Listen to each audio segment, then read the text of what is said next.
Hello বন্ধুরা, তোমরা সবাই কেমন আছো? আশা করি তোমরা সবাই ভালো আছো। আমি পাপিয়া চলে এসেছি তোমাদের সামনে নতুন আরও একটা রান্নার রেসিপি নিয়ে। আজকে আমি বানিয়েছি ডিমের কালিয়া। এই ডিমের কালিয়াটা আমি কিভাবে রান্না করেছি চলো দেখে নিই। আমার চ্যানেলে যারা নতুন বন্ধু আছেন, যারা এখনও আমার চ্যানেলটিকে সাবস্ক্রাইব করেননি, তাদের কাছে অনুরোধ রইল আমার চ্যানেলটিকে সাবস্ক্রাইব করে পাশে থাকা বেল আইকনটি অবশ্যই প্রেস করে দেবেন। এতে করে আমি যখন কোনো রান্না শেয়ার করব তখন আপনাদের কাছে নোটিফিকেশান পৌঁছে যাবে। চলো আর দেরি না করে রান্নাটা শুরু করি। এখানটায় নিয়ে নিয়েছি 5টা ডিম, নিয়েছি 4টে আলু, 2টো পেঁয়াজ, একটা টমেটো, আদা। মশলা নিয়েছি এখানটায় এলাচ, লবঙ্গ, ডালচিনি, এখানটায় আছে গোটা জিরে, লবণ, শুকনো লঙ্কার গুঁড়ো, চিনি, হলুদ, একটা তেজপাতা। এখন আমি ডিমগুলো আর আলু একসাথে প্রেসারের মধ্যে ঢুকিয়ে তারপর সেদ্ধ করে নেব। নিয়েছি একটা প্রেসার কুকার। প্রেসার কুকারের মধ্যে আছে জল, ওর মধ্যে দিয়ে দেব ডিমগুলো অবশ্যই যেন ফ্রিজ থেকে রান্না করার 30 মিনিট আগে মিনিমাম বের করে রাখবেন, নাহলে কিন্তু ডিমটা সেদ্ধ করার সময় ফেটে যাওয়ার সম্ভাবনা বেশি থাকে। এখন ওর মধ্যে দিয়ে দিচ্ছি আলু। প্রেসার কুকারে সেদ্ধ করলে ডিমগুলো খুব সুন্দরভাবে সেদ্ধ হয়ে যায়, টাইমও খুব কম লাগে। এখন ওর মধ্যে দিয়ে দেব একদম সামান্য একটু লবণ। লবণটা দেওয়ার পর আমি প্রেসার কুকারটা বসিয়ে দিয়েছি গ্যাসের মধ্যে। চলো এখন 2টো সিটি হয়ে যাক, তারপর আবার ফিরে আসছি। এখন আমি মশলাগুলো পেস্ট করে নেব। এখানটায় নিয়ে নিচ্ছি আদা, একটা টমেটো, আর এখানটায় নিচ্ছি একটা পেঁয়াজ। আর একটা পেঁয়াজ এখানটায় রেখেছি, ওটা এখন কুচিয়ে নেব। মশলাটা রেডি করে নিচ্ছি।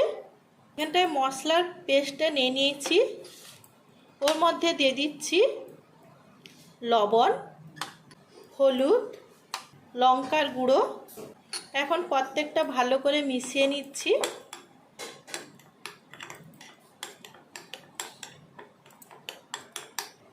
মশলাটা মেশানো হয়ে গেছে। এখানটায় একটা পেঁয়াজ, গোটা পেঁয়াজটাও কুচিয়ে নিয়েছি। প্রেসার কুকারে দেওয়ার জন্য ডিম আর আলু ভালোভাবেই সেদ্ধ হয়ে গেছে।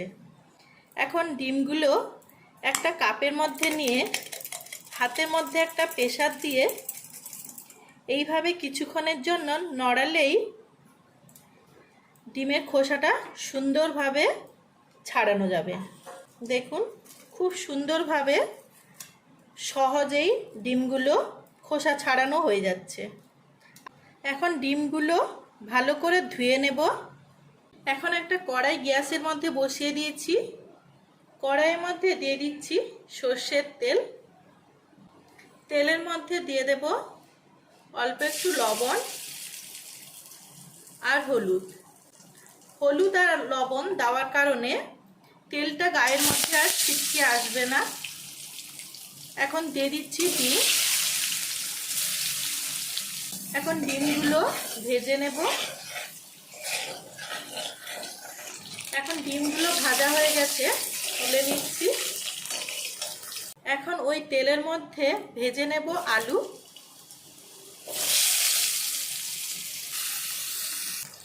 এখন আলুগুলো ভাজা হয়ে গেছে, তুলে নিচ্ছি। কড়াইয়ের মধ্যে যে তেলটা আছে ওর মধ্যে দিয়ে দিচ্ছি আরও তেল, সামান্য একটু দিয়ে দিচ্ছি সর্ষের তেল।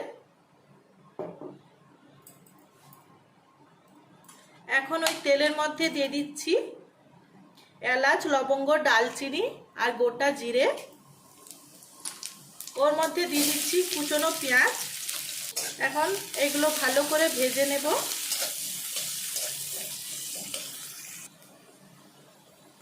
পেঁয়াজগুলো এখন ভাজা হয়ে গেছে, ওর মধ্যে দিয়ে দিচ্ছি মশলা। এই পেস্ট করা মশলা দিয়ে দিলাম। এখন ভালো করে এটা কষিয়ে নেব। মশলাটা কষানো হয়ে গেছে।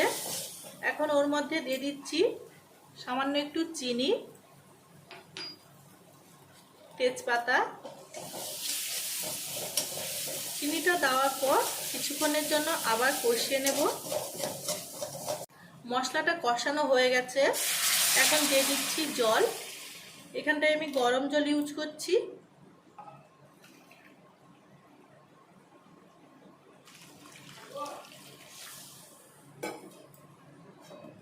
দিয়ে দিয়েছি পরিমাণ মতো জল। জলটা দেওয়ার পর এই মশলার জলটা ভালো করে ফুটিয়ে নেব। এখানটায় আমি আলু ভালো করে সেদ্ধ করে নিয়েছি, তাই মশলার জলটা ভালো করে ফুটে গেলেই ওর মধ্যে আলু আর ডিমটা দিয়ে দেব। এখন ওর মধ্যে দিয়ে দিচ্ছি আলু আর ডিম।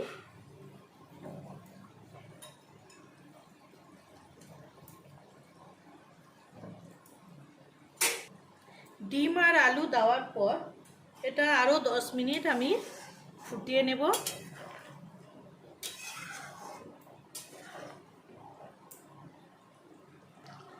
এখন হাই ফ্লেমে 10 মিনিট ভালো করে ফুটিয়ে নিয়েছি। ডিমের কালিয়ার এই রেসিপি কমপ্লিট। এখন এটা নামিয়ে নেব। আজকের এই রান্নার রেসিপিটা যদি আপনাদের ভালো লেগে থাকে অবশ্যই লাইক করবেন, শেয়ার করবেন এবং সাবস্ক্রাইব করবেন।